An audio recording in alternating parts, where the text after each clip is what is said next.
callers and do not necessarily reflect the views of the staff or management of Wave 105.1 FM, Glimpses Media, or our partners.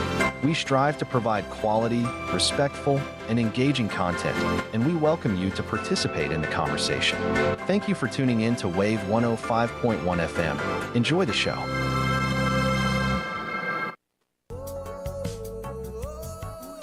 KGUM-FM, Wave 105.1, the talk of Guam. It's 10:10 on this June 29, Monday, 2026. We have challenged the status quo with Mr. Melvin WonPat Borja from the Commission on Decolonization. Hit our studio line 671-922-1051-1052. Send us a WhatsApp message at 671-922-1051. We are streaming online at thewave105.com, on YouTube at the Wave 105 FM Guam, and on our Glimpses radio app. Thank you for tuning in. KGUM FM. Challenge the status quo right now. Thank you for listening.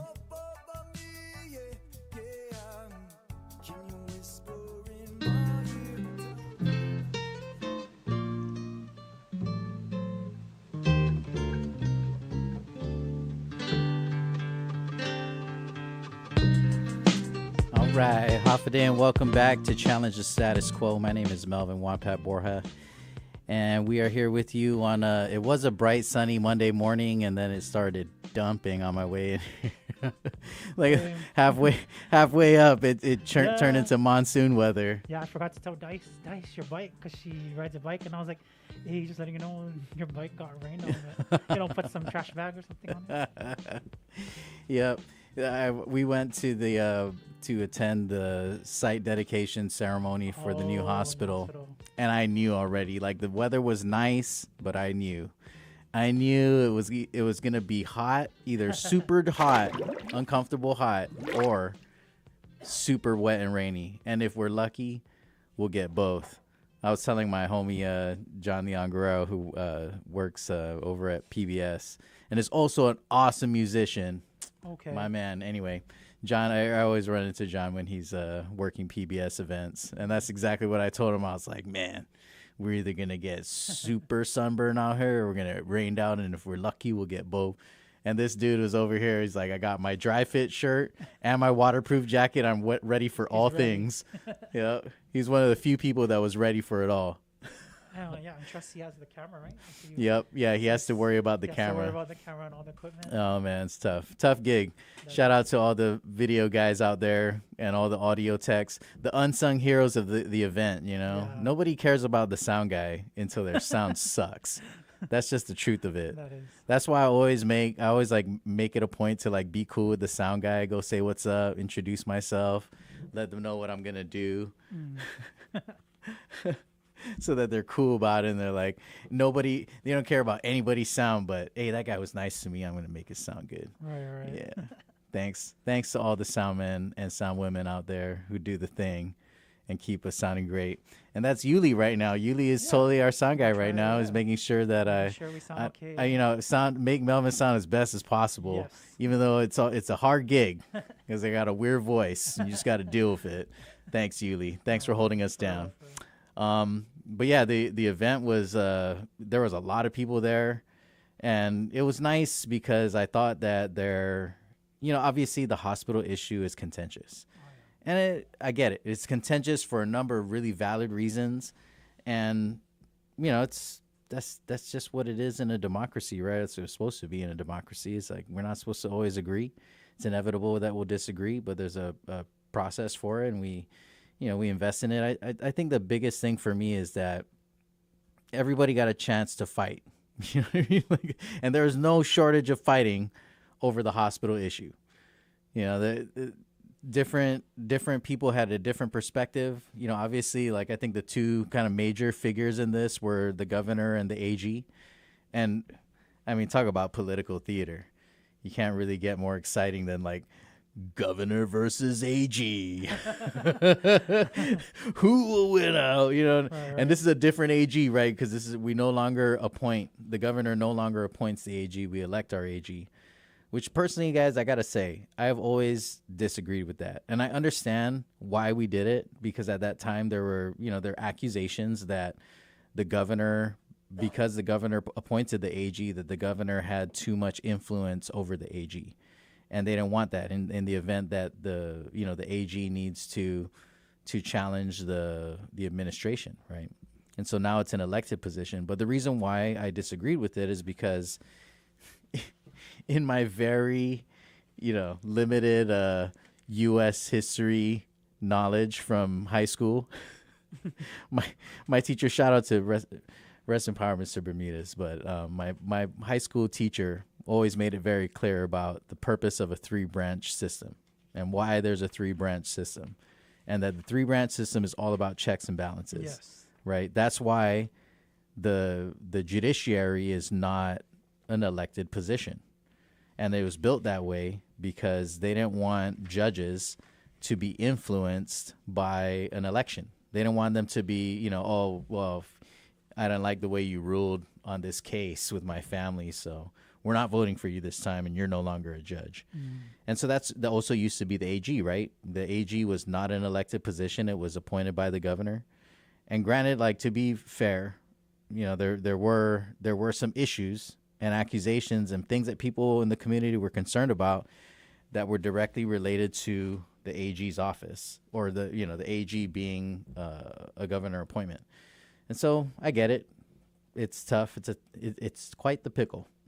But I mean, in the way that the system is built, it's not supposed to be a politicized position. And that's the thing that I personally don't like about it now, is that we have effectively politicized the attorney general position, because now you got to vote for your AG, And so, I mean, it's a double-edged sword. No matter how you spin it, there will be problems. But again, man, I think that my big thing, and I always go back to it, is that this is why I believe so strongly that decolonization is so important, and such a, it should be a dinner table issue, something that all of us talk about. Even little kids, they know about decolonization and why it's important. And I think, I feel that way because I really believe that all roads lead to us doing for ourselves, right? Like us figuring out how we want to govern, and how we want things to run on the island. And I think that even in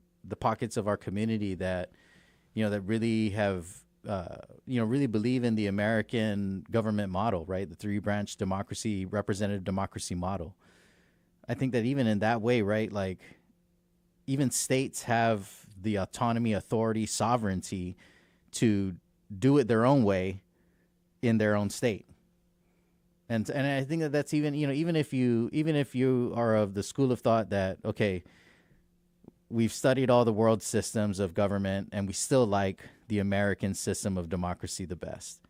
Even if that's your bag, your cup of tea, you still should want decolonization. You should, because it's hypocritical to say that you don't want to decolonize, because decolonization ultimately is going to lead us to choosing, right? It's us choosing our path and then executing it. And part of that choice includes integration. If that's really if that's really your cup of tea, you want to integrate, you want to be a state, then that's an option. But so too, of course, is independence or free association. But I mean, even in the integration model, right? The part of the common denominator is sovereignty. And yes, sovereignty is different, right? Obviously, sovereignty as a state is different than sovereignty as an independent nation. Sovereignty as a state really is only sovereignty limited within your borders, and still kind of subservient to the federal system, right? Acknowledging the supremacy of the federal system. And that's why federal law always supersedes state law. But, nonetheless, I don't think that a state in America is willing to give up state sovereignty. And so I don't know why Guam would be. It always baffles me. It baffles me when I run into people that are, get really gung-ho about like, oh, we don't want to talk about this. Just nothing wrong being a territory. Yeah, it's a little different, but no big deal. we still rather be in the U.S. system than any other system. And I'm like, it's a valid argument that there are people who would rather be in the U.S. system than any other system. And hey, I acknowledge that. That's cool if that's your bag. But I mean, even in that model, why wouldn't you want state sovereignty? I just see. I get stumped. Like normally in an argument, I don't really get stumped. I mean, I'm even like one of these like. I can be obnoxious. I'm just like, no, I don't care. My mind is made up, and I still got something to say. But when it comes to that, when somebody's just like, no, not even that, not even state sovereignty, I'm just like, not self-government. I was like, really? You don't know? You don't like self-government? Usually self-government is cool with everybody. The debate happens when we're talking about what kind of self-government. But when people are like, no, we don't want self-government. We'd rather be a territory. I'm just like, really? I don't think you really understand what it means to be a territory. I think that this is the problem right now, which, I think is also very understandable, very deliberate. I think that a lot of people in Guam have become comfortable in the colonial status because we don't understand it. I remember that's what Dr. Underwood said at his talk. Thank you for bringing that up, and thank you for coming, Yuli. Yuli has been like on a hot streak, attending all of these Commission on Decolonization events. Thank you, Yuli. No, it's a lot of information, and it is. It's important though. But I'm like, man, this is a lot to learn. It is. There's so much to learn, and that's one of the fun things I got to say. Even for me, as sometimes we get caught up in just the logistics task. Yeah. You know what I mean? We got to just make sure that like the tables are set up and there's chairs and there's toilet paper in the bathroom, that kind of thing, right? Right. And so it's easy to kind of get caught up in that and forget that there's something really important that's about to go down. Right. And so when we do the events, I always feel so grateful when people like Dr. Underwood or former speaker BJ Cruz, when they come out and they say, "Hey, we want to do an event, or we want to participate and talk," and we've had some like really cool like rock star names, like in just this last lecture series was former speaker BJ Cruz, of course Dr. Underwood, Dr. Carlisle Corbin, and Victoria Lola Leon Guerrero, and Dr. Michael Lujan Bavacqua. And each one of them, just kind of donated their time to us out of the goodness of their heart. And I really appreciate it. But it's cool, it's especially for somebody like Dr. Underwood. I mean, this is a former congressman we're talking about. It's a former congressman, man. It's a former statesman of our island, like arguably one of the most prolific and well-known and, one of my personal favorites, I have to say. But Dr. Underwood really comes with him a wealth of information. So everybody who spoke at our talks. But it's just so cool to, especially for leaders like Dr. Underwood and like former Speaker Cruz. The two of them, they respectfully, with all due respect, they're past their younger days, right? Yeah. And so getting an opportunity to reflect with them, or share in their reflection of these different stages of their life when they're doing this work and all the things that they've seen and how they've seen Guam change, I think is a really valuable thing for us. And I've always been really grateful when, one of our elders says, yes, I'm going to come in and I'm happy to talk at your event. And then a group of young people walks in. It's just awesome. It's awesome. And even for me, I always feel grateful. I got to tell you, I felt super geeked. This was my personal side note. When Dr. Underwood first gave me his cell phone number, I was like, oh, wow. You mean I can text you? Right. And I swear, I'm like that with all of these SINA. Especially the SINA that I know, have done this work like way before me. They're the people that I learned from. Yeah. It was awesome that, that I felt very well received.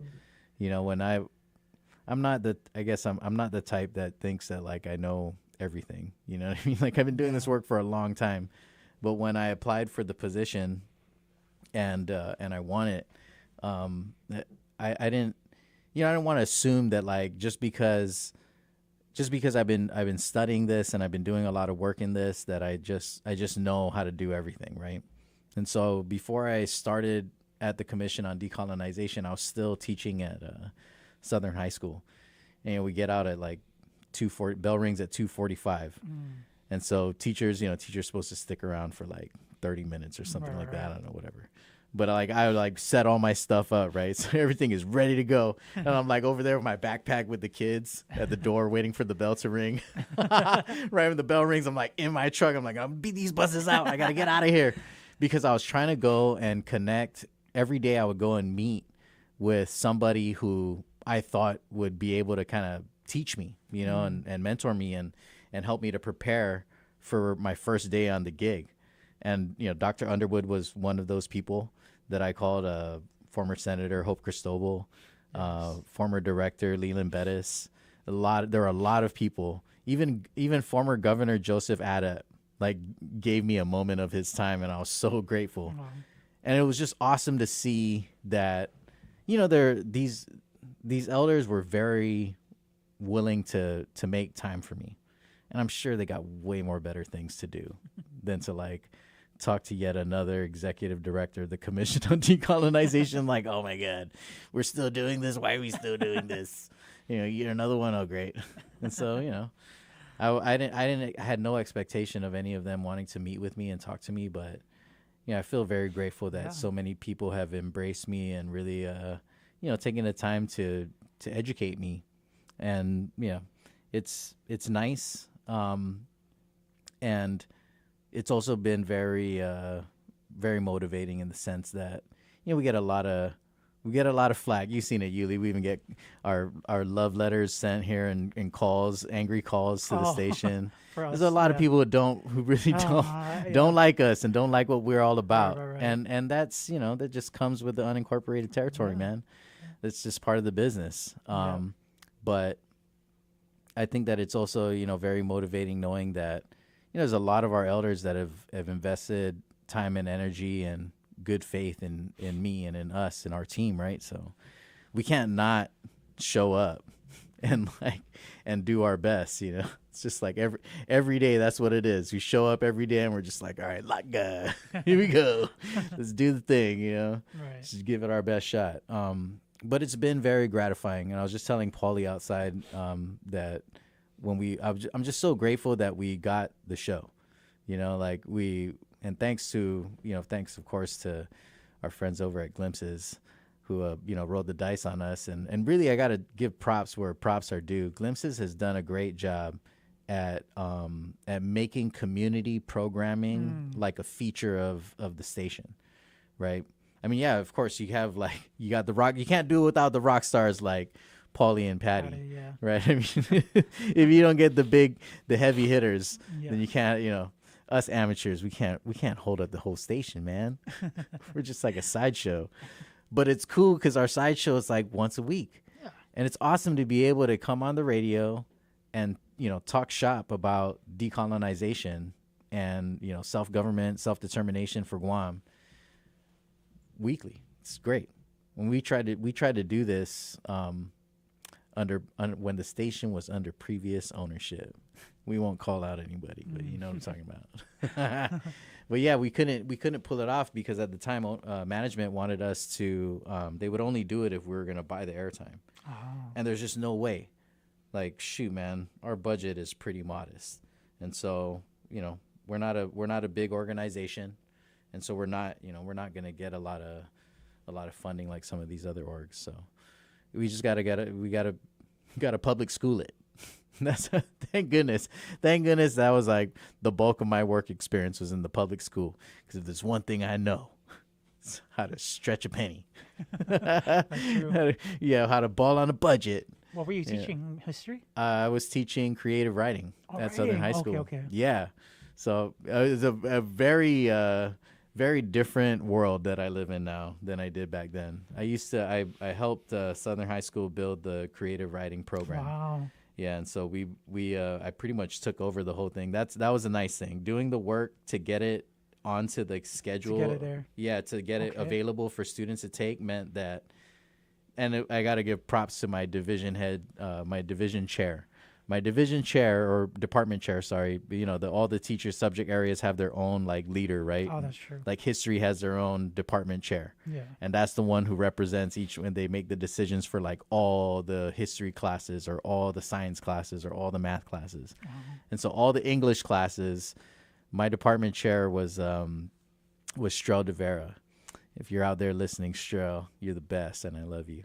But yeah, Strel used to hook me up, and she would I had a couple, Strel and even Melissa Duenas.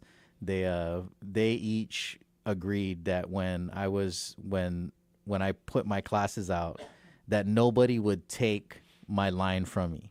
You know, they give everybody, say, okay, you're going to teach 9th grade, and you have, 4 sections, or we had a 100-minute class, so 3 out of 4, right? See, yeah. So you always have one period where you have a prep, and then the rest you have to teach. That's true. Yeah, so some teachers have a pure line, right? Like they teach all 9th grade English, and some have a mixed line. Like I teach 3 10th grade, or 1 10th grade and 2 11th grade English or whatever. And so creative writing, they agreed that nobody would take my creative writing classes, and they would just let me teach them because I had a pure line of creative writing. So I didn't have to teach. In the beginning, I had to like mix it up. I had to kind of prove it. So I only had like 1 creative writing class, and then the rest were like freshman English or something No, and like I think that. it's good because, like sometimes writing academically is like, it's always like a breath of fresh air. And like people like Julian again, like, when you read, it's like, Yep. It's so meaningful. Oh, man. I mean, You know what I mean? Like, that is a great example. Yeah. I mean, Julian is, first of all, Attorney Julian Uggan is a brilliant mind. when you And read he's his awesome stuff. in what he has done as a legal professional. Right. I don't want to like undersell how awesome Julian is as a lawyer, as an attorney, right? Right, And especially specifically as a indigenous rights attorney. Yes. And he's done a lot of great work, not only here in Guam, but in our region with other Pacific nations. But as brilliant as Julian is as an attorney, personally, I think Julian the poet is way more cooler. Yeah. Julian the poet is like, Yeah, I mean, when you read his come things, on, you're like, man. It's awesome. And what a guy over Yeah. here with like the double threat. You know what I mean? I can tear it up with my my proselytizing in the courtroom and on litigation in my writing, but also I write poetry. I'm like, Yeah. oh God, stop. Stop. You have to be so cool all the time. Jeez. Save some cool for everybody else. But yeah, shout out to Attorney Julian Uggan, who represented Guam brilliantly in the Davis case.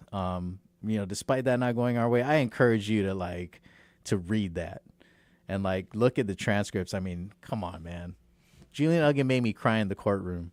I was there in the district court here, the local district court. We went on the last day, and I was like, oh man, this is so heartbreaking. You know what I mean? Like to see somebody out there really fight eloquently for us, and knowing that, and it's like it's kind of like driving off a cliff. You know what I mean? Like in the colonizer's court, we're not gonna win. You know what I mean? Like it's not built for us to win. Yeah.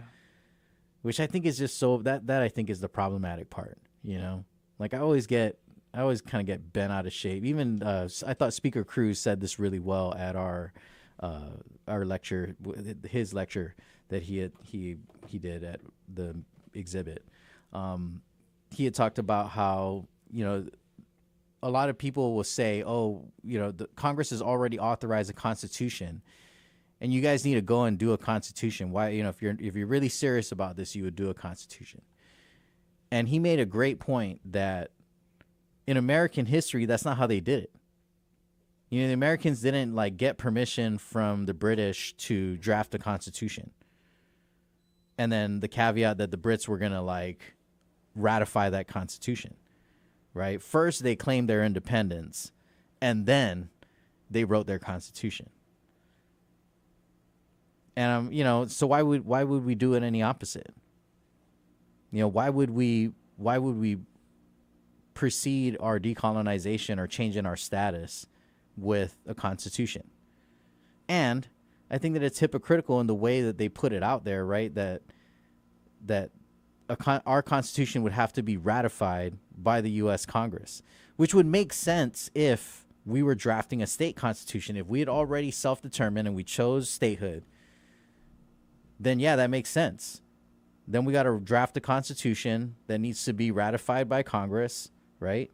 But at the same time, that constitution, again, like back to my earlier point, is rooted in the fundamentals of state sovereignty at the minimum, right? I mean, in the U.S. system, state sovereignty is necessary. But all of this is it's just so backward because we're a territory. And quite frankly, I think that the issue is that the United States is not, even they didn't know how to deal with unincorporated territories. I feel like it was like a short-sighted boo-boo, you know? Somebody came in with this great idea. Guys, how do we keep all of these islands and like just make them be our possessions, but not give them the same rights as other Americans? How do we do that? Oh, you're talking about the trust territory? No, I'm talking about us, like the U.S. territories. How do we maintain control? Like, oh well, let's give them, citizenship, but let's let's call them unincorporated territories. You know what I mean? So that we own them, but they're not a part of us. And then we can, we can legalize that. We can kind of, this can all be made legit with the insular cases. You know what I mean? Like, we got the insular cases, so this is totally legit in the eyes of the law. And because that's a lot of historians, a lot of activists, kind of circle around that point, right? That there was no act of self-determination, and so the citizenship and the territorial status really served as a mechanism to legalize and legitimize this obviously unfair treatment.